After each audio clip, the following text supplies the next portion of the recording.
یعنی پیارے آقا نے جو نقش قدم دیا تھا صدیق اکبر اس سے ذرہ برابر بھی آگے پیچھے نہیں ہوئے۔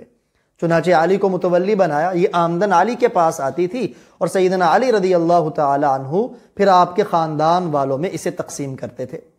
یہی سلسلہ دور فاروقی میں بھی رہا، یہی سلسلہ خلافت عثمانی میں بھی رہا، تا آ کے سیدنا علی المرتضی رضی اللہ تعالی عنہ کا دور خلافت آیا۔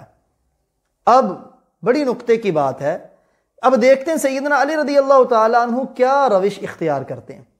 آیا باغ فدق کو لے کے حسن و حسین کے نام الاٹ کر دیتے ہیں، یا اس میں وہی طریقہ اختیار کرتے ہیں جو خلفائے ثلاثہ نے اور نبی اکرم صلی اللہ علیہ وسلم نے شروع فرمایا؟ چنانچہ کسی کہنے والے نے کہا، ہو سکتا ہے وہی ہو جس کے دل میں کوئی بیماری ہو صحابہ کی، اس نے کہا کیا یہ باغ فدق آپ اس کی ملکیت کا انتقال نہیں کریں گے؟